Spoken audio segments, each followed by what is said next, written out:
شیخ مفید ارشاد میں اور ابن شہر آشوب مناقب میں اور ان کے علاوہ علی بن ابراہیم اور دیگر روایت نگار نے بیان کیا ہے کہ ایک مرتبہ ایک جماعت پر دیوار گر گئی۔ تمام جماعت کے لوگ دیوار کے نیچے دب کر مر گئے۔ ان مرنے والوں میں ایک آزاد عورت اور ایک کنیز مملوکہ بھی شامل تھی۔ ان دونوں کی گود میں بچے تھے۔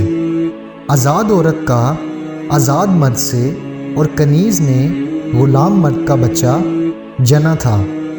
اب لوگوں کے لیے یہ جاننا مشکل ہو گیا کہ کون سا بچہ مملوک ہے اور کون سا بچہ آزاد۔ جناب ولی المومنین علیہ السلام نے ان بچوں کے درمیان قرعہ ڈالنے کا حکم دیا۔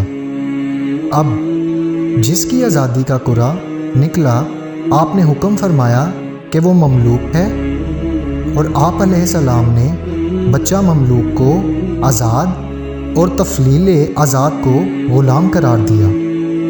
آپ علیہ السلام نے حکم فرمایا کہ بچہ میراث سے اسی طرح سے حصہ لے گا جس طرح ایک آزاد انسان میراث پاتا ہے۔ جب اس فیصلے کی خبر بارگاہ رسالت میں پہنچی تو آپ نے تصدیق فرمائی اور جناب امیر علیہ السلام کے لیے دعا فرمائی اور اس فیصلے کو درست قرار دیا۔